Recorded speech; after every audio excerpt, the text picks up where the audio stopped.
peut toucher le cœur de Dieu. Allons en profondeur tous ensemble.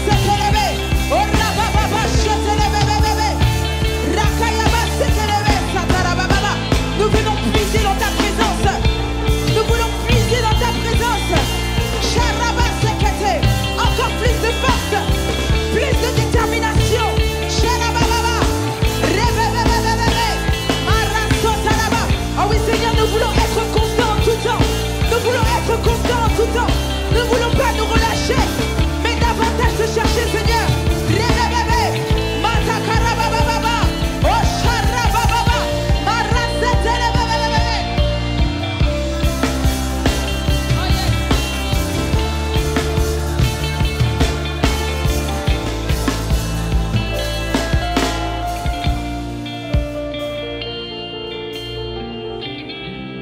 Je vais te laisser parler à ton Dieu quelques instants.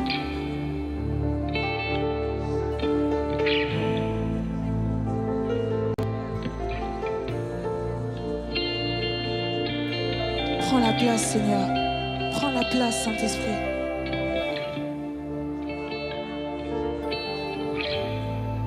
Alléluia. Est-ce que nous pouvons acclamer le Seigneur et pousser un cri de joie? Acclame le Seigneur. Nous ne parlons pas d'un homme, mais nous parlons de Jésus. Celui qui est mort pour toi et qui est ressuscité. Est-ce que tu peux pousser un réel cri de joie? Amen.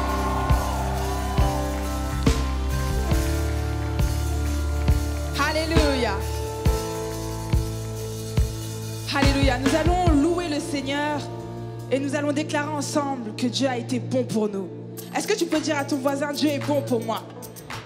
Dis-lui plus fort, Dieu est bon pour moi. Alléluia. Est-ce que tu peux pousser un cri de joie pour Jésus? Tous ensemble.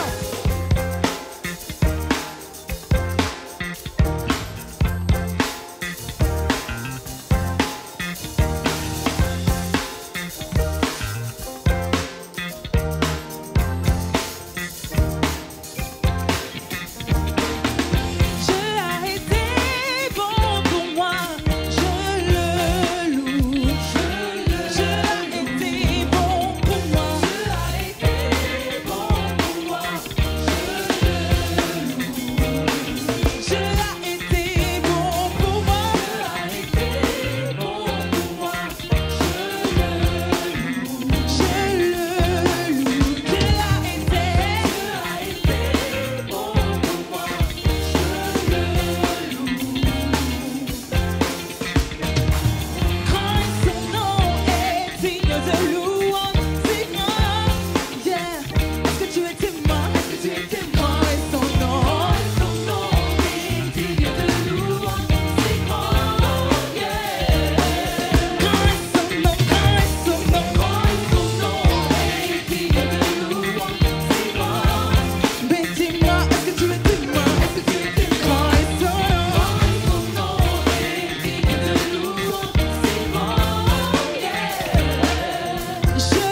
allons chanter ensemble Jésus est Seigneur. Si Jésus est Seigneur pour toi, montre-le au travers de tes pas de danse. J'aimerais que tu danses comme David, sans limite. Même si ton voisin ne bouge pas, c'est pas grave. Amen. Ok. Sens-toi libre.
J'aimerais que tu élèves la voix et que tu parles à ton Dieu.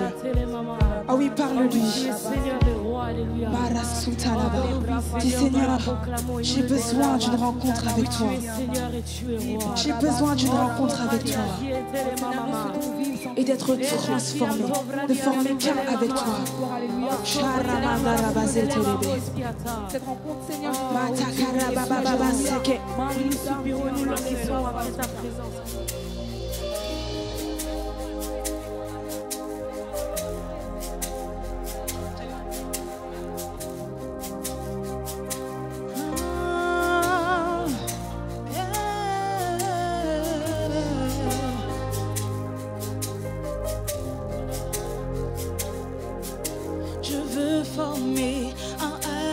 toi et que l'on soit en communion, toi et moi dans le lieu très saint.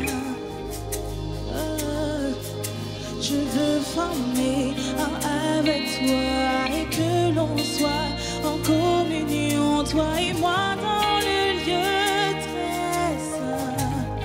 Je veux former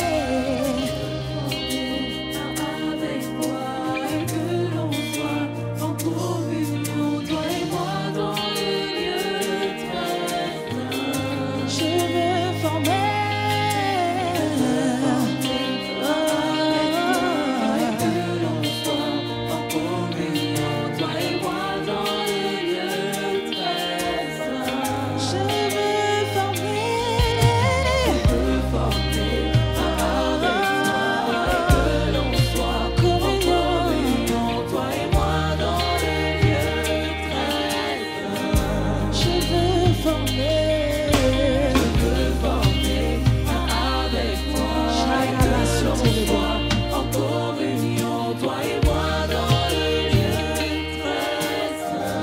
Tu peux parler en ton Dieu? Est-ce que tu peux parler à ton Dieu? Est-ce que tu peux lui parler avec ton cœur? Déverse tout dans la présence de Dieu. Ne te retiens pas.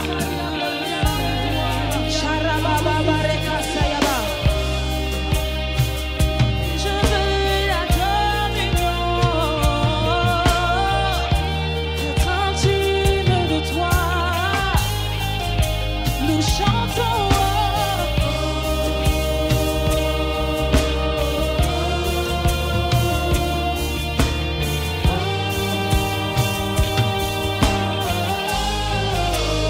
Chantons.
Dis après moi, Seigneur, je reçois ta parole avec un cœur ouvert.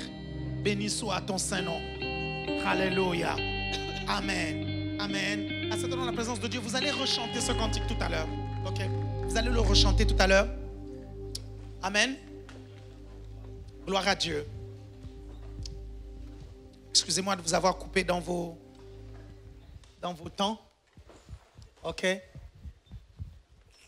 On va avancer un tout petit peu, ok?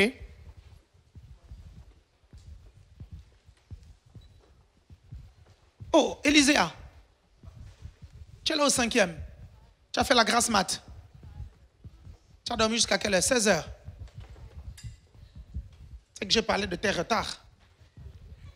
J'ai dit que tu es le mentor de Gériel dans les retards.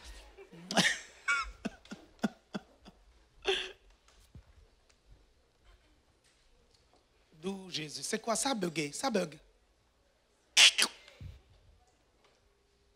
Bon, c'est pas grave. Relancez l'ordinateur. Et je reste ici pour le moment. Je reste juste là où il y a la lumière. Ok, super.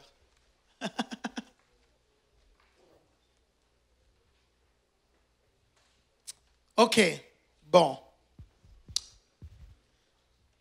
On va voir la parabole du semeur. C'est pour ça que je n'ai pas voulu l'aborder tout à l'heure. Cette parabole est importante, tellement importante, qu'elle mérite un culte. Ok? Vous me suivez? Ça va, Hervé? Ça va être fort. Amen. Hervé est là. Hein? Il a 35 ans déjà, il a besoin d'une femme. Hein? N'est-ce pas, Hervé? Oui, tu as besoin d'une femme. Ah voilà, c'est bien. Hervé a besoin d'une femme maintenant, ok? Les candidates, vous venez me voir à la fin, n'allez pas le voir. Venez me voir directement, je vais vous brancher Hervé. Hervé est gêné, il est gêné. Il est gêné, il est gêné. Vous pouvez prendre, tout à l'heure on a lu quoi? Marc chapitre 4, c'est ça? Marc chapitre 4. Quel verset? Ok, qui va lire aujourd'hui? Bon, tu vas lire, hein, P.E. Jessie là. Donnez le micro. Give a microphone to student, pastor, student.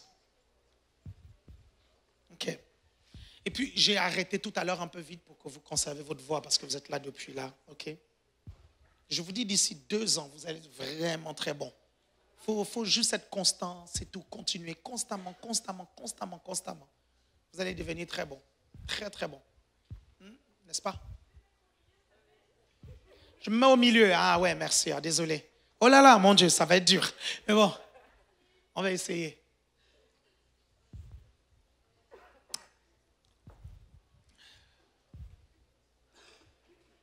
Je vous vois dans la nouvelle salle. Oh! En train de faire les stars avec le micro.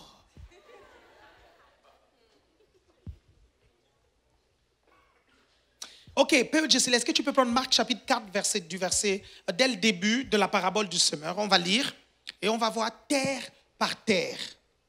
On y va. À partir du verset 13. Oui. Il leur dit encore, vous ne comprenez pas cette parabole? Comment donc comprendrez-vous toutes les paraboles? Le semeur sème la parole. Oui. Les uns sont le long du chemin où la parole est semée. C'est ça.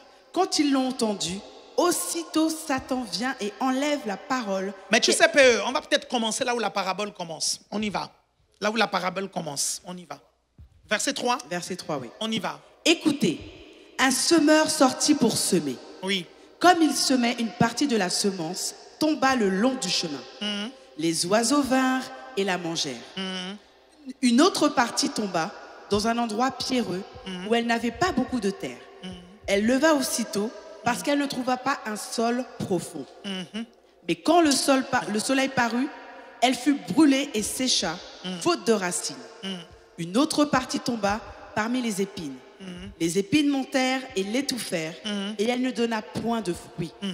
Une autre partie tomba dans la bonne terre. Elle donna du fruit qui montait et croissait, et elle rapporta 30, 60 et 100 pour 1. Ok, il y a combien de terres ici qu'on a lu? Combien de terres? Très bien, on continue. Puis il dit que celui qui a des oreilles pour entendre, entende. Lorsqu'il fut en particulier, ceux qui l'entouraient avec les 12 l'interrogèrent sur les paraboles. Il leur dit, c'est à vous qu'a été donné le mystère du royaume de Dieu, mais pour ceux qui sont dehors, tout se passe en paraboles, afin qu'en voyant, ils voient et n'aperçoivent point, et qu'en entendant, ils entendent et ne comprennent point, de peur qu'ils ne se convertissent et que les péchés ne leur soient pardonnés. Ok, quand vous voyez ce passage-là, vous dites, mais pourquoi il dit ça? En fait, là, c'était fini. Hein. Il y avait déjà une malédiction sur Israël. Il y avait déjà une malédiction. Parce qu'en fait, ils avaient rejeté le Christ, ils avaient refusé de reconnaître le Christ. Là, il y avait déjà la malédiction. Et c'était, ce truc-là, c'était pour faire rentrer les non-juifs. Ok? Qu'on appelle encore les gentils. Ok? Bon, continue. Il leur dit encore, vous ne comprenez pas cette parabole? Comment donc comprendrez-vous toutes les paraboles? Donc, si vous ne comprenez pas cette parabole, comment est-ce que vous allez comprendre les autres paraboles du royaume? Continue. Le semeur sème la parole. Le semeur sème la parole. Les uns sont le long du chemin. Les uns sont le long du chemin. Où la parole est semée. Où la parole est semée. Quand ils l'ont entendu, aussitôt Satan vient. Aussitôt Satan vient et enlève la parole qui a été semée en eux. Très bien. Les autres, pareillement, reçoivent la semence dans les endroits pierreux. Quand ils entendent la parole, ils la reçoivent d'abord avec joie. D'accord. Mais ils n'ont pas de racines en eux-mêmes. Ils manquent de persistance. Et dès que survient une tribulation, une persécution à cause de la parole, ils y trouvent une occasion de chute. Très bien, continue. D'autres reçoivent la semence parmi les épines. Ce sont ceux qui entendent la parole, mais en qui les soucis du siècle, la séduction des richesses et l'invasion des autres convoitises étouffent la parole et la rendent infructueuse. D'autres reçoivent la semence dans la bonne terre. Ce sont ceux qui entendent la parole, la reçoivent et portent du fruit. 30, 60 et 100 pour 1. Il leur dit encore, apporte-t-on la lampe pour la mettre sur le boisseau? Très bien, on va s'arrêter là et on va... Cette parabole-là, le Seigneur Jésus dit, si vous ne la comprenez pas, vous ne pouvez pas comprendre les autres paraboles du royaume. Est-ce que vous avez lu la même chose que moi? Est-ce que vous avez lu la partie là? Est-ce que tu peux relire la partie là, s'il te plaît, quand le Seigneur Jésus le dit? Parce que si vous ne saisissez pas ça, vous n'allez pas comprendre pourquoi la majorité du temps, je vous parle de la loi de la semence et de la moisson. La majorité du temps. Et pourquoi je suis attaqué? Parce que je parle de la loi de la semence et de la moisson. La Bible là parle d'un semeur qui vient semer. Et il dit, si vous ne comprenez pas cette parabole, dont la maxime principale, c'est la loi de la semence et de la récolte. Pourquoi? Parce qu'on va semer sur 4 terres et il y a une terre qui donne. Et les autres ne donnent pas. Si vous n'arrivez pas à comprendre pourquoi les autres terres n'ont pas donné et pourquoi celle qui a donné a donné, vous ne pouvez donc pas comprendre toutes les autres paraboles du royaume de Dieu. C'est quand même grave de dire ça. Vous suivez? Cette parabole-là, c'est le principe au cœur de cette parabole, c'est la semence. Ça veut dire que si vous ne comprenez pas la semence et la moisson, cette loi spirituelle, vous ne pourrez pas comprendre tout le reste dans le royaume de Dieu. Ce sera compliqué à comprendre. Lis la partie là. Il dit quoi? C'est Jésus qui dit. Il leur dit encore, vous ne comprenez pas cette parabole? Comment donc comprendrez-vous toutes les paraboles? Comment comprendre lorsque le Seigneur Jésus dit que le royaume de Dieu est comme un grain de moutarde? Au départ, c'est le plus petit grain, mais quand on le plante, ok, il devient le plus grand. Si tu ne comprends pas la parabole de semeur, comment tu vas comprendre ça? Si tu ne comprends pas les principes de la semaille et de la moisson, c'est l'une des raisons pour lesquelles je vous dis souvent, allez à Jardiland. Allez à Jardiland, prenez des graines, prenez des semences avec un pot et testez, plantez. Faites des trucs parce que la majorité d'entre vous, vous ne comprenez pas les évangiles parce que vous ne comprenez pas la loi de la semence. Vous ne savez pas comment ça se passe. moi je comprends ça parce que j'ai eu le temps de grandir un tout petit peu au village. Et mes parents, plantaient soit des arachides, l'arachide, soit le maïs derrière la maison. Et donc je comprends un tout petit peu c'est quoi semer, c'est quoi récolter. Je comprends que tu peux avoir la meilleure des graines et la meilleure des semences. Si la terre sur laquelle tu plantes ça n'est pas faite pour donner du maïs, le maïs ne sortira jamais. Est-ce que vous me comprenez? Je comprends que tu peux avoir la meilleure des semences, la meilleure des terres. Si ce n'est pas la saison du maïs, le maïs ne poussera pas parce que ce n'est pas la saison. Tu peux avoir la meilleure des graines, vous comprenez? Si tu es dans le mauvais climat, tu peux avoir la bonne terre, ça ne poussera pas. Alors le problème, ce n'est pas la semence. Parfois le problème aussi, ce n'est pas la terre alors. Est-ce que vous me comprenez? Parfois, c'est la saison. Quand tu as la bonne semence, tu as la bonne terre, mais ça ne donne pas, c'est que ce n'est pas la bonne saison. Est-ce que vous comprenez ce que je suis en train de vous dire? Est-ce que vous me suivez?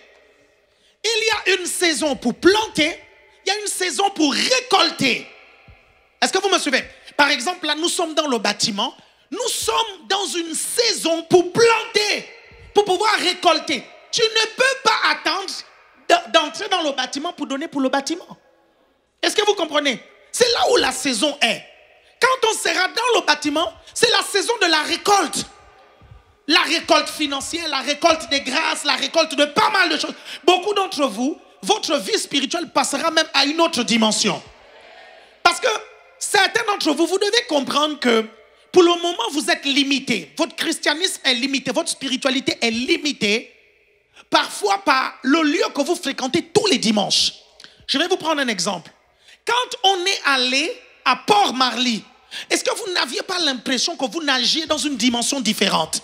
Vous n'aviez pas eu l'impression que c'était quelque chose de différent? Est-ce que vous me suivez? Et c'est ce qui va se passer. Et quand vous êtes revenu ici, vous aviez l'impression qu'on vous mettait dans une boîte plus petite. Vous avez remarqué ça, n'est-ce pas? Hein? On est comme redescendu. Vous êtes là? Et quand vous étiez là-bas, c'est comme si votre esprit vous disait, c'est là où vous devez être.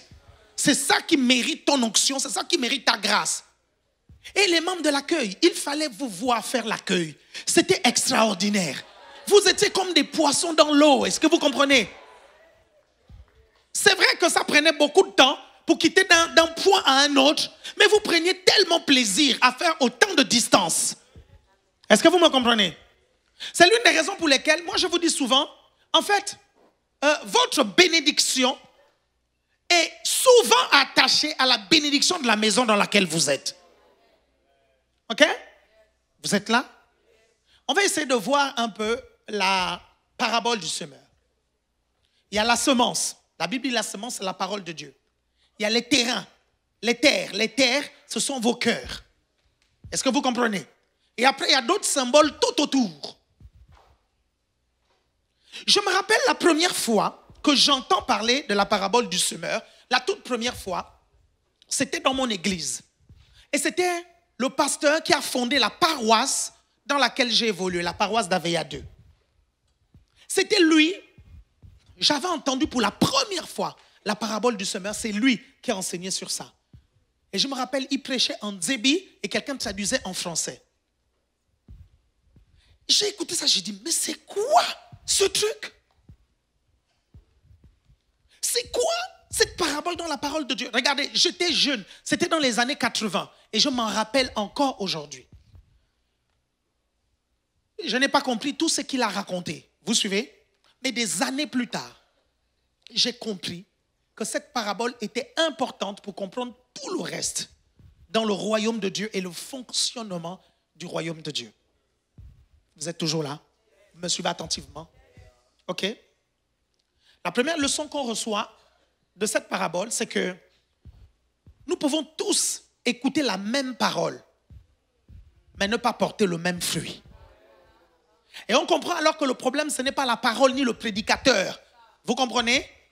Quand la Bible nous dit que le semeur sort pour semer, Il dit, qui sème en fait? C'est qui le semeur dans la parabole du semeur? Et les lecteurs de la Bible, c'est qui le semeur? On y va, c'est qui sème? On y va, dans la Bible, c'est qui? Dans la Bible, quand vous lisez, c'est qui? Quand Jésus interprète, c'est qui? C'est Dieu, n'est-ce pas? Vous comprenez? Il libère sa parole. Mais il libère sa parole à travers qui? À travers son messager. Il libère sa parole à travers son serviteur. Vous vous rendez compte? C'est Dieu qui sème. Et nous savons que Dieu n'échoue jamais. Donc, si la semence n'a pas porté du fruit, ce n'est pas Dieu qui a échoué.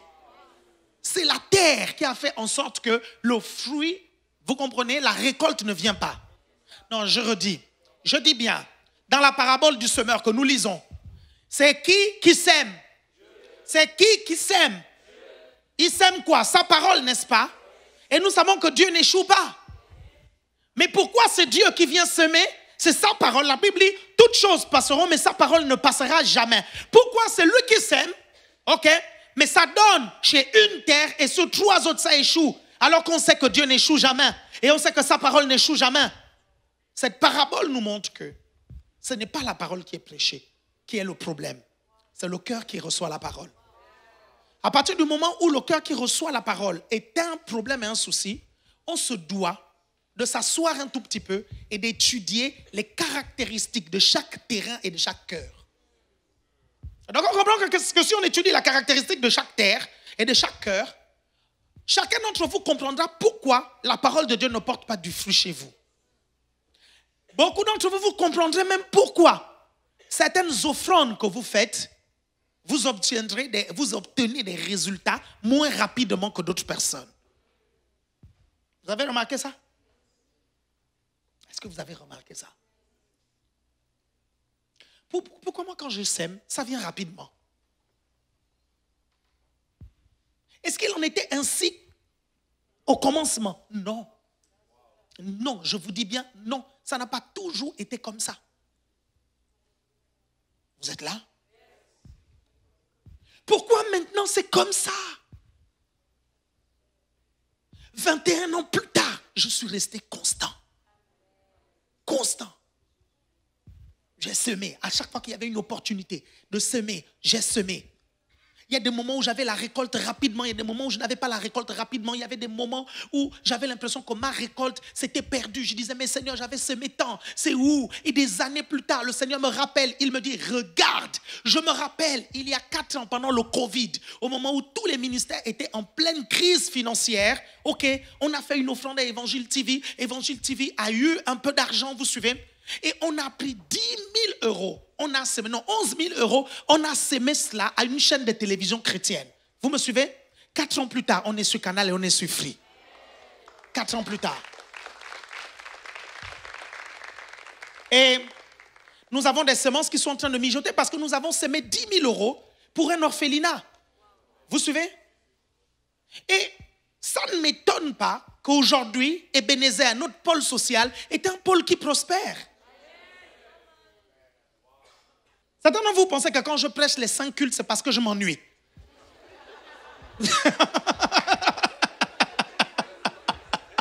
Il s'ennuie, donc il prêche aux 5 cultes. Je vous le dis, je vous dis et je redis, je fais ça parce que je maximise mon temps avec vous. Parce qu'à un moment donné, il faut que j'explique aux autres dans les nations, ok, comment on a fait pour arriver à là où on est. Vous êtes là? Pourquoi je vous dis tout ça? Est-ce qu'on peut voir la première terre? La première terre, on y va. La première terre, le premier type de terre. Vas-y, Jésus explique. Premier type de terre. Donc, c'est le long du chemin. Dis le long du chemin.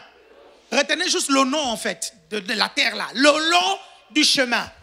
Ce type de terre là, quand elle va lire, en fait c'est quoi? C'est-à-dire que le semeur sème et puis ça tombe le long du chemin. Regardez, c'est important que vous compreniez que dans un champ, il y a la profondeur du champ et il y a le long du chemin. Quand vous passez à côté du champ de maïs, là où il y a le passage piéton, ok, on peut considérer que c'est le long du chemin. Donc si on plante des semences là, ok, il peut y avoir des gens qui vont marcher sur ces semences, ou il peut y avoir des oiseaux qui vont venir ramasser ceux qui sont le long du chemin. Dites le long du chemin. On y va, lis-moi ça. Le semeur sème la parole. Ok, le semeur sème la parole. Hein? Les uns sont le long du chemin. Les uns sont le long du chemin, c'est-à-dire qu'il y a un type de cœur, c'est le long du chemin. Continue. où la parole est semée. La parole est semée. Quand ils l'ont entendue, Quand ils l'ont entendu. Donc vous l'entendez. Ils l'entendent. Ok? Ils l'entendent. Ils la reçoivent. Ils l'entendent. Continue. aussitôt, Satan vient et enlève la parole qui a été semée en eux. Donc le diable peut voler la parole. Quand la Bible dit le voleur ne vient que pour voler, dérober, hein, Jean 10, 10. Est-ce qu'on peut afficher ça? Jean 10, 10. Jean 10, 10. Rapidement. Jean 10, 10. On y va. Vous allez voir. Jean 10, 10. Le long du chemin. Dites le long du chemin. Dites le voleur vient voler. Regardez, la Bible dit le voleur ne vient que pour dérober, égorger et détruire. Vous me suivez attentivement? En principe, quand tu rentres dans une maison, tu dois d'abord égorger et détruire pour que tu puisses dérober facilement, non? Non, vous ne comprenez pas la logique. C'est quand même illogique là, vous comprenez? Pendant que tu es en train de dérober, ils sont toujours vivants. Tu penses qu'ils vont te laisser faire? Ils vont appeler la police, ils vont se battre, ils vont machin. Est-ce que vous comprenez? Mais la Bible nous dit que le voleur vient d'abord dérober. Qu'est-ce qu'il vient dérober dans ta vie pour pouvoir t'égorger et te détruire? La parole. La parole. Vous suivez? Parce que Satan a du mal à attaquer quelqu'un qui est rempli de la parole, quelqu'un dont la parole est enracinée, parce qu'il sait que cette personne-là va lui résister en face avec une foi ferme. Il y a toujours quelqu'un qui me suit ici.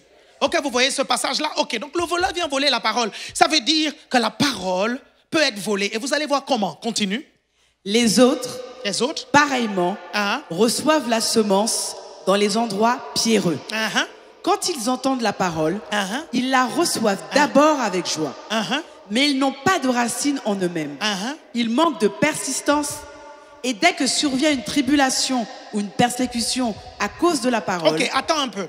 Dans le long du chemin, il y a un évangile qui dit que parce qu'ils ne comprennent pas la parole, lorsqu'elle est prêchée, le diable vient voler. La parabole du semeur est dans plusieurs évangiles. Il y a un évangile, quand Jésus explique le long du chemin, il dit en fait que le voleur vient voler. Et pourquoi le voleur vient voler? Parce qu'ils n'ont pas compris la parole. Parce qu'ils n'ont pas compris la parole. Vous me suivez? Et là, on se dit, mais comment les voleurs viennent voler quelque chose qu'ils n'ont pas compris? S'ils n'ont pas compris la parole, qu'est-ce que Satan vient alors voler? Parce qu'ils n'ont pas compris. Donc s'ils n'ont pas compris, c'est qu'ils ne saisissent pas. Est-ce que vous arrivez à comprendre ce que je suis en train de vous dire? Mais ce passage veut dire ceci, que la parole est comme un objet qui a des propriétés. Quand la parole se dépose, la parole de guérison se dépose dans ton esprit, elle va porter le fruit de la guérison. C'est là où vous comprenez qu'en fait, quand la parole est prêchée, elle est déposée pour votre esprit.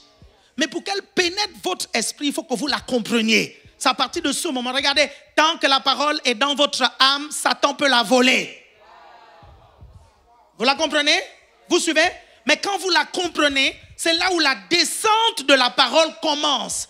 Quand la Bible dit la révélation de ta parole est claire et elle donne de l'intelligence aux simples, en anglais ça dit the entrance of your word, c'est-à-dire la pénétration de ta parole. Vous êtes là? Est-ce que vous me suivez? Donc, tu écoutes la parole, mais tu dois la comprendre. C'est pour ça que je vous dis, quand vous entrez à la maison, il faut réécouter ce qu'on vous prêche. Vous ne pouvez pas lire un livre chrétien comme un manga. C'est pas possible, en fait. Vous devez lire, relire, jusqu'à ce que vous compreniez. Parce que vous savez que si vous ne comprenez pas, quelle que soit la puissance de la parole qui a été prêchée, Satan viendra la voler. Écoutez-moi bien, la parole qu'on vous prêche, Satan la comprend. Donc, il comprend la puissance de la parole. Donc, si toi, tu ne la comprends pas, il va venir la voler parce qu'il sait que si tu la comprends, elle sera puissante dans ta vie. Satan réalise mieux la puissance de la parole que beaucoup de chrétiens. Vous êtes toujours là? C'est là où on se rend compte que la parole qu'on vous prêche, c'est une bénédiction, mais ça peut être aussi un jugement pour vous. C'est un jugement quand tu ne la comprends pas. Pourquoi? Parce que quand on te la prêche, c'est parce que tu vas rencontrer des difficultés liées à cette parole. Donc si tu ne la comprends pas, ok, les circonstances mauvaises n'attendront parfois pas que tu puisses comprendre. Elles vont juste se présenter. Dieu considère que cette parole t'a été prêchée. Satan vient la voler, pourquoi? Parce qu'il sait que tu vas rencontrer des difficultés relatives à cette parole. Et il sait que cette parole est suffisante pour pouvoir résoudre ton problème. Mais comme tu ne la comprends pas, Pas comprendre. Understand. Hein? Understand, understood, understood. Hein? Le prétérit. Forget, forgot, forgotten. Ça vous dit quelque chose? Ah. Vous aussi, les forget vous ont traumatisé. Hein? Forget, forgot, forgotten. Moi aussi. Hein? Dream, drum, drum, dream, drum, dream, drum, drum. Ça, c'était dream, drum, dream, drum, drum. Vous êtes là? Ok, la première terre s'appelle le long. Le long. Et pourquoi la parole ne pénètre pas? Parce que les gens ne comprennent. Vous avez compris? Donc, si vous voulez qu'on raye votre nom de cette catégorie de personnes, quand on vous prêche une parole, si pendant qu'on a prêché, il y a des choses que vous n'avez pas comprises, vous dites, Satan, tu ne vas pas me la voler, à la maison, je vais réécouter. Et c'est l'une des raisons pour lesquelles, vous comprenez, le département multimédia existe. Le département multimédia est là pour vous permettre de... Vous comprenez ça? Et vous allez à la maison, vous la réécoutiez, ok? Pour que vous puissiez comprendre. Quelqu'un est là? Quelqu'un est là? Ok. Deuxième type de terre. Vas-y, on y va. D'autres reçoivent la semence parmi les épines. Parmi les épines. Ce sont ceux qui entendent la parole, mais en qui les soucis du siècle, la séduction des richesses et l'invasion des autres convoitises étouffent la parole et la rendent infructueuse. Ok, ça c'est quoi les épines? Ok? Donc, le deuxième terrain, on appelle ça les épines. Hein, c'est quoi? Ça c'est le troisième. Mais non, mais attendez, je te demande de me donner le deuxième terrain. C'est quoi le problème? Donnez-moi le deuxième terrain. C'est quoi le problème? Le premier, c'est le long du chemin. Le deuxième, c'est quoi? Donc on y va, pierreux. Oui. Les autres, pareillement, reçoivent la semence dans les endroits pierreux. Les endroits pierreux, très bien. Quand ils entendent la parole, oui, ils la reçoivent d'abord avec joie, oui, mais ils n'ont pas de racines en eux-mêmes. Oui. Ils manquent de persistance, oui, et dès que survient une tribulation, oui, une persécution à cause de la parole, ils y trouvent une occasion de chute. Très bien, mon Dieu, ça c'est trop intéressant. Est-ce que vous pouvez afficher ça? S'il vous plaît, affichez ça, mon Dieu, parce que là, c'est intéressant. Affiche ce passage. Vous me suivez? Les endroits pierreux. Donc, premier type de terre, le long du chemin. Deuxième type de terre, les endroits pierreux. Ça, c'est ceux qui n'ont pas de profondeur. Et pourquoi ils n'ont pas de profondeur? Si vous n'avez pas de profondeur dans la parole et dans le Seigneur, ok, je vous garantis, la parole ne portera pas de fruits. Ce n'est pas que la parole que nous prêchons n'est pas puissante, ce n'est pas que le prédicateur n'est pas ouin, ce n'est pas que l'environnement n'est pas bon. Le problème, c'est ton terrain. Et dans ton terrain, il y a quoi? Premièrement, tu n'as pas de racines. Tu n'as pas de racines. Pourquoi? Parce que tu n'es pas profond. La profondeur vient d'abord par ta relation avec Dieu. C'est d'abord là où la profondeur vient. Est-ce que tu as été véritablement touché par Dieu? Est-ce que tu sais aller loin dans la présence de Dieu? Est-ce que tu sais prier à un point où tu n'as pas envie de t'arrêter? Je peux redire. Donc, tu dois chercher ça. Si tu n'es pas encore à la dimension où tu as prié et tu n'as plus envie de t'arrêter, tu manques de profondeur. Parce que la profondeur, c'est déjà ça. Profond dans Dieu, dans la relation. La Bible dit, si vous demeurez en moi, si vous demeurez jusqu'où tu es profond dans le Seigneur. C'est pour ça que depuis le dimanche dernier, les autres dimanches quand j'interviens, je prends des temps d'adoration pour vous apprendre à tirer un peu plus, aller un peu plus loin. Pour vous amener à une dimension où vous prenez tellement goût que vous n'avez pas envie de vous arrêter. Parce que plus loin vous allez dans la présence de Dieu, plus ça vous prendra du temps de revenir en arrière dans le monde. Quelqu'un me suit ici? Enoch est allé tellement loin dans la gloire et dans sa relation avec Dieu. Est-ce que vous l'avez vu revenir sur la planète? Non, il n'est pas revenu. La Bible dit qu'il marcha avec Dieu. Plus il ne fut plus. Il est allé trop loin. Il est allé trop loin. Il est allé dans une zone de non-retour. Est-ce que vous comprenez ça? Et Dieu veut qu'on aille plus profondément. Regardez quelqu'un comme Moïse, ok? Il a vu les signes, des prodiges, des miracles. Il a vu Dieu pour les 10 commandements. Il a vu Dieu pour toutes sortes de choses. Il va parler à Dieu et il va dire, fais-moi voir ta gloire. Qu'est-ce qu'il voulait? Il voulait plus de profondeur dans sa relation avec Dieu. Plus de profondeur, plus de profondeur. Donc les racines viennent d'abord là, dans ta communion avec Dieu. Réaffichez le passage biblique des racines. Pourquoi certains n'ont pas de racines? Manque de persistance, manque de constance. C'est ça que j'ai enseigné pendant tout le culte. La constance. Ok? Vous priez bien une fois, mais après la semaine prochaine, c'est la disette, c'est la sécheresse. Vous suivez? Complètement sec. On te voit la semaine dernière, tu étais un vrai chrétien. Non, le pape, c'était toi. Non, toi, c'était Benny Hinn. Non, je dirais même Billy Graham. Non. Toi, c'était Jesus. Toi, c'était JC. La semaine d'après, complètement païen. Méconnaissable. On ne peut même pas dire que c'est la même personne. Je ne comprends pas comment quelqu'un peut être autant à l'aise dans la présence de Dieu et aussi à l'aise dans le péché. Je ne comprends pas. Manque de persistance. Manque de persistance. Vous êtes là? Pourquoi tu n'as pas de racines? Parce que dès que la persécution vient, la tribulation ou la persécution, regardez bien, à cause de la parole, tu laisses tomber. Pourquoi on nous persécute sur les réseaux? À cause de ce que nous prêchons. Qu'est-ce qu'ils présentent sur les réseaux sociaux? Ce que nous prêchons. Vous comprenez? Ce que nous prêchons. Nous sommes persécutés à cause de la parole. Certains y trouvent une occasion de chute. Je ne vais plus à l'église, je ne donne plus les dîmes, je ne fais plus cela. Tu es un type de cœur où il y a les pierres. Vous êtes là? Quelqu'un là? Bouge tes pieds. Donc, Jésus avait déjà anticipé ça. Jésus avait dit qu'à cause de la parole, tu peux être persécuté. Est-ce que vous me comprenez? Tu peux être persécuté. Et donc, pourquoi Satan alors envoie des tribulations et des persécutions? C'est alors pour faire checker tes racines. Est-ce que tu es inébranlable? Est-ce que tu es stable? Quelqu'un m'a suivi ici? C'est pour ça que je vous disais la dernière fois, les persécutions sont là pour voir la solidité d'un ministère. Et les persécutions sont là pour voir la solidité des brebis que vous gagnez au Seigneur. Si une brebis quitte l'église à cause des persécutions sur les réseaux, elle n'était pas enracinée.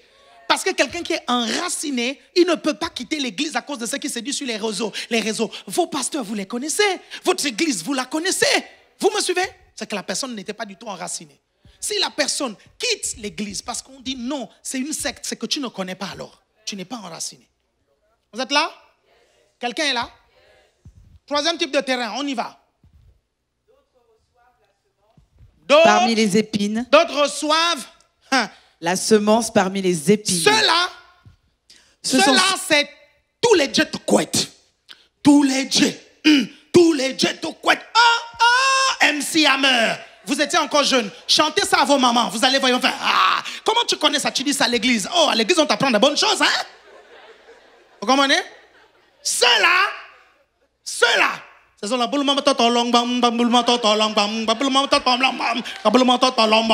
ça, c'est ceux-là. Ceux-là, c'est eux qu'on va voir là. C'est cette soirée-là. C'est eux. La suite, vas-y, tu vas voir. Ça, c'est ceux-là, la terre là. Ceux qui ne portent pas du fruit là, c'est eux. Lis. Ce sont ceux qui entendent la parole. Ils entendent la parole. Mais en qui les soucis du siècle, la séduction des richesses, et l'invasion des autres convoitises, étouffent la parole, au monde, vas-y. Et la rendent infructueuse. C'est pas que la parole n'est pas puissante, c'est que tu aimes trop le monde. Et la parole doit porter du fruit dans un environnement, vous comprenez, sain. Vous me suivez? Tu écoutes la parole, aujourd'hui dimanche, ce soir même, certains d'entre vous, ce soir même, vous avez des rencarts annulés. Envoie des SMS. Envoie les SMS. Envoie les SMS. Dis non, je veux garder la parole. Oh. Je veux garder la parole. Oh. Je veux garder la parole.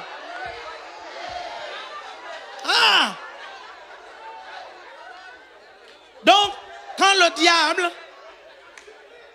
t'amène dans des fiestas, le but, c'est de rendre impuissante la parole qu'il y a dans ton esprit. Vous êtes là? L'attachement aux choses de la terre, à l'orgueil de la vie, aux ambiances du monde. C'est pour ça que la parole ne porte pas du fruit dans ton cœur. Tu es trop attaché à la gloriole. Vous êtes là? C'est toi la plus belle fille du lycée et tu es tellement contente quand les gars te draguent. Et tu arrives à l'église, limite même, si tu n'es pas frustrée d'être chrétienne. Et tu commences à dire comme cette fille-là qui disait, cette sœur-là qui disait, c'est vachement frustrant hein, pour une fille qui est canon comme moi et d'être chrétienne. Je dis pardon. Je dis pardon, vous autres qui êtes canon, pardon. Donc nous qui venons à l'église, on est vilains. Pardon. Pardon. Et il y a un garçon qui a aussi dit ça un jour. Il dit, non mais, moi je comprends pourquoi tel frère n'a pas de tentation, ok, il n'est pas très beau, et pourquoi tel autre frère n'a pas de tentation, parce qu'il n'est pas... J'ai dit, pardon, excuse-moi. Excuse-moi.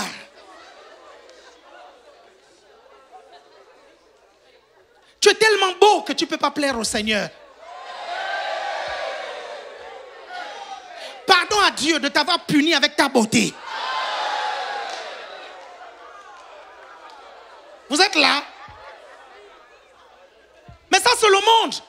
Parce que tu peux être beau et venir à l'église. Tu peux être belle et être un chrétien affermi. Quelqu'un m'a suivi ici? Ça n'a rien à voir. Ça a tout à voir avec ton cœur, l'état de ton cœur. Il faut que le monde meure en toi. C'est tout. Il faut que le monde meure. Quand le monde va mourir en toi, tu te rendras compte, la parole portera un peu plus de fruits. Est-ce que vous comprenez? Les soucis de la vie, dites soucis. Dans les soucis de la vie, on inclut à l'intérieur les offenses. Pourquoi les offenses sont les soucis de la vie? Parce que quand vous êtes offensé, vous ne voyez pas comment vous pensez. Vous pensez. Blaguez pas avec cette histoire d'offense. Quand vous êtes offensé, la parole de Dieu a du mal à véritablement germer dans votre cœur. C'est quand même grave hein, de considérer ceux qui ont des offenses dans la même catégorie que ceux qui vont dans tous les jets couettins. Vous êtes là? Pardonnez-moi, je ne connais que MC Hammer. C'était les gens de mon époque. Je ne connais pas ceux de maintenant. Ceux de maintenant, c'est qui? Djadjou, hein? Djadjou. Ou bien Ayana Kamura. Ayana Nana Kamura. Hein? C'est comme ça que ça s'appelle Ayana Kamura. Nana Kamura. Hein? Hein? Elle chante encore quoi, Ayana Nana Kamura? C'est qu'elle a chanté pendant les Jeux Olympiques, là, c'est quoi? Hein, vous savez pas. Oh, ils sont déjà trop chrétiens. Oh, faites pas semblant. Faites pas semblant. On se connaît. On se connaît. On se connaît. Faites pas semblant. Faites pas semblant. Faites pas semblant. Vous connaissez. Si on fouille vos téléphones là, il y a les playlists. Tu mélanges tellement les deux que même YouTube sait que ce qu'il doit te proposer dans la playlist, il y a le mélange. Vous me suivez? Tu finis le Saint-Esprit est là, ça enchaîne Ayana Kamura. Tu es en pleine adoration. Tu dis, mais c'est quoi ça? Mais YouTube là, il est pas normal, hein? Mais YouTube sait que même toi, tu as les mélanges. C'est pour ça que même dans les playlists, il te propose ça. Vous vous rendez compte? Oui. Quelqu'un est là? Est-ce que vous êtes là? Non, ça c'est la terre. C'est comment est votre cœur. Donc, l'état de votre cœur va déterminer comment la parole de Dieu va germer dans votre vie. Et faites attention à ça. Hein? Parce qu'un jour, vous aurez besoin de mettre votre foi en action. Votre foi se développe dans votre cœur. Vous comprenez? Un jour, la situation sera tellement grave que vous aurez besoin que votre foi agisse très vite. Mais si votre cœur est dans un mauvais état, c'est pour ça qu'il y a des chrétiens qui meurent malades. Parce que quand on a parlé, on a dit non, faites attention à la terre. Nanani, nanani, on a parlé, il ne comprenait pas, tout allait bien. Après, tout à coup, il tombe malade. Il doit maintenant mettre sa foi en action. Le problème, c'est quoi? C'est que le médecin a dit, cette maladie-là, elle va t'emporter d'ici 3 mois. Et le problème, c'est quoi? C'est que ton cœur, pour le travailler, pour que la foi puisse naître, il faut au minimum 1 an ou 2. Parce qu'il y a trop d'épines. C'est trop. Les épines, là, c'est trop. Et c'est pour ça que la Bible dit, c'est pour ça qu'il y a beaucoup de malades parmi vous et que quelques-uns sont morts. Ce n'est pas que Dieu ne veut pas. C'est qu'au moment où tu entends cette parole, c'est là où il faut maintenant faire le ménage dans ton cœur. C'est là maintenant, en fait, quand Dieu te dit, garde ton cœur plus que toute autre chose, car de lui viennent les sources de la vie. C'est parce que si ton cœur est en mauvais état, ok, la foi ne pourra pas du tout correctement émerger et produire du fruit. Vous êtes là? Il ne faut pas blaguer avec ça, il faut garder votre cœur. Hein? Il y a des moments où Dieu, quand il vous demande de pardonner, en fait, il vous demande pour vous. Il ne demande pas pour l'autre, parce qu'il sait que quand tu pardonnes, ça libère ton cœur. Ça libère ton cœur des épines, ça libère ton cœur de toutes ces choses. Et la parole de Dieu s'épanouit, la parole de Dieu germe plus facilement lorsqu'on a pardonné. Vous me suivez? C'est pour ça que la Bible dit, ok, est-ce qu'on peut afficher le Notre Père qui est aux cieux? Ou bien, si on ne peut pas afficher, est-ce qu'on peut réciter Notre Père qui est aux cieux, que ton nom soit sanctifié, que ton règne vienne, que ta volonté soit faite sur la terre comme au ciel. Donne-nous aujourd'hui notre pain quotidien. Continuez. Pardonne-nous nos offenses, comme nous pardonnons aussi à ceux qui nous ont offensés. Ne nous soumets pas à la tentation, mais délivre-nous du mal, car c'est en toi qu'appartiennent le règne, la puissance et la gloire. Amen.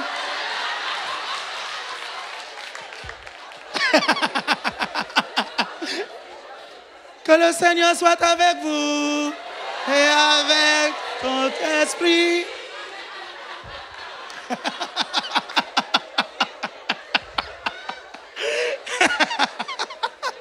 Là, vous aviez l'impression que vous étiez dedans, là. Satan vous a dit, enfin, on fait la prière. On fait. Tout à l'heure, tu as même failli enchaîner par « Je vous salue Marie, pleine de grâce. Le Seigneur est avec vous. »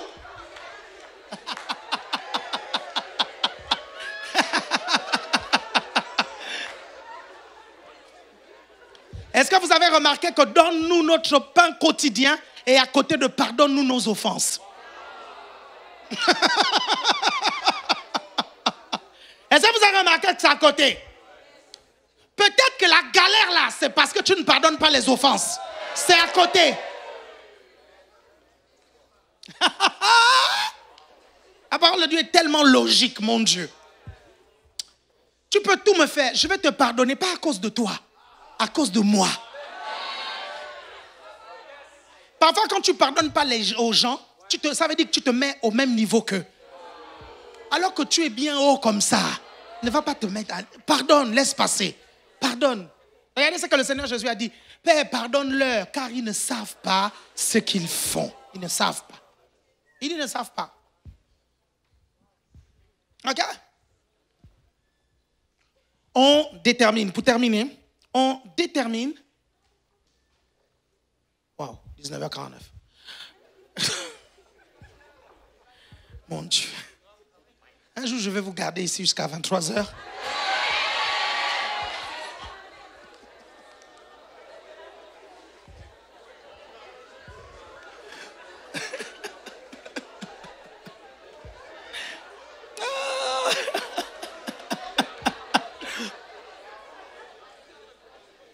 Vous savez, la façon dont tu gères une offense détermine ton niveau de maturité. Vous comprenez? C'est comme ça. La façon dont tu gères une offense, ça détermine ton niveau de maturité. C'est pour ça qu'il y a des occasions de chute. C'est pour ça qu'il y a des offenses. Jésus dit, il y aura toujours des occasions de chute. Vous comprenez? Il y en aura toujours. Scandalone, sujet de scandale, d'offense, il y en aura toujours. peut-être que celle que tu es en train de vivre actuellement, c'est un test pour te faire passer à un autre niveau. N'oubliez jamais, quand Dieu veut vous faire grandir en grade, il teste votre cœur. OK? Quand il veut vous faire des exploits, il teste votre foi. Le test du cœur est différent du test de la foi. Le test du cœur, c'est au niveau des offenses. Le test de la foi, c'est au niveau des défis. Blaguez pas avec ça. Comment vous savez que vous êtes en face d'un test du cœur et pas un test de la foi? Est-ce que la situation te fait tellement mal que tu te sens offensé? C'est un test du cœur. Il y a un niveau de grade. Dieu veut te faire grandir, Dieu veut te faire passer à un autre niveau. Et il ne faut pas que tu échoues. OK? Lève-toi quelques instants et dis, je ne vais pas échouer. Au nom de Jésus, je déclare que j'avance. Alléluia. Amen, amen. Gloire à Dieu. Gloire à Dieu. Nous allons maintenant tous fermer les yeux dans cette salle. Je vais demander à tout le monde de se lever. Nous allons passer à un moment très important de ce culte. Alors que tu es venu peut-être ici pour la première fois, c'est la première fois que tu entends parler de Dieu, c'est la première fois que tu passes des temps comme ça, où tu ressens une paix dans ton cœur, un amour dans ton cœur. J'aimerais faire cet appel-là ce soir et te dire qu'il y a un Dieu qui t'aime, il y a un Dieu qui t'attend, il y a un Dieu qui a un plan pour toi, il y a un Dieu qui a une belle destinée pour toi. Peu importe ce que tu as vécu hier, peu importe ce que tu as vécu dans ton passé, il vient te dire ce soir qu'il t'attend les bras ouverts et qu'il veut que tu deviennes son enfant, que tu te réconcilies avec lui. Et alors que tu m'entends parler, j'aimerais tout simplement te donner une opportunité ce soir, c'est de le rencontrer, c'est de l'accepter dans ta vie comme ton Seigneur, comme ton Sauveur. Alors que tout le monde a les yeux fermés, si tu ressens dans ton cœur que c'est le moment pour toi, pour te tourner vers Dieu, pour le suivre, eh bien je vais tout simplement t'inviter à lever la main là où tu es courageusement. Alors que tout le monde a les yeux fermés, je fais cet appel-là et je t'encourage à lever la main là où tu es, afin de pouvoir prendre la meilleure décision de ta vie, que de suivre Jésus, que de l'accepter dans ta vie, que de devenir enfant de Dieu. Si tu es dans cette salle et que tu ressens ça dans ton cœur, j'aimerais tout simplement t'inviter à lever la main et je vais te laisser quelques instants.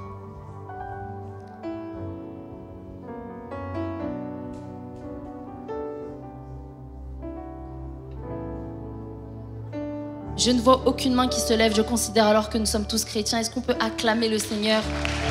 Gloire à Dieu. Nous sommes des enfants de Dieu. On peut pousser des cris de joie pour la grâce que nous avons. Gloire, gloire, gloire à Dieu. Je vais vous demander de rester debout. Et nous allons clôturer ce culte par la prière. Mais avant tout, j'aimerais que nous puissions honorer, célébrer, pousser des cris de joie pour quelque chose qui s'est passé hier. Hier, nous avons fêté le 22e anniversaire de mariage du couple apostolique. Est-ce que tu peux pousser des cris de joie? Est-ce que tu peux pousser de véritables cris de joie? Nous bénissons le Seigneur pour le couple apostolique et nous aimerions acclamer le Seigneur encore une nouvelle fois pour le prix qu'il paye pour nous. Ils sont un exemple de longévité pour nous. Ils sont des modèles et nous voulons les honorer par nos acclamations, nos cris de joie. Alléluia. Alléluia. Gloire à Dieu. Nous allons maintenant clôturer ce culte par la prière. Je vais vous demander tout simplement de courber vos têtes et commencer à prier et sceller tout ce que vous avez pu recevoir aujourd'hui. Éternel mon Dieu, nous te bénissons. Nous te rendons grâce, ô Dieu, pour ta parole. Merci Seigneur, parce que nous l'enracinons en nous, Seigneur. Nous la comprenons et nous la mettons en pratique au nom puissant de Jésus. Merci, parce que ta parole en nous porte du fruit tout au long de cette semaine et même jusqu'à ton retour. Merci parce que tu fais de nous, ô Dieu, des personnes excellentes, des personnes constantes au nom puissant de Jésus. Nous déclarons que l'amour de Dieu le Père, la grâce du Seigneur Jésus et la communion du Saint-Esprit demeurent avec chacun d'entre nous. Au nom puissant de Jésus, nous avons prié. Amen. Amen. Tu peux... Notre chaîne Évangile TV est disponible sur Free sur le canal 248. Plongez dans un univers captivant avec des contenus inédits, des émissions palpitantes et bien plus encore. Branchez-vous sur Free et connectez-vous à l'univers de la foi via votre Freebox ou l'application OK by Free disponible sur tous vos supports.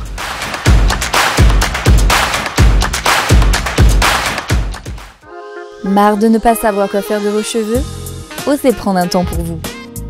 Des maîtres attentifs tiendront compte de tous vos souhaits. Notre salon vous offre une large gamme de services et de produits capillaires. Manu Coiffure, soigneusement coiffé, naturellement embelli. Manu Coiffure, moins 20% avec le code promo MCEVTV.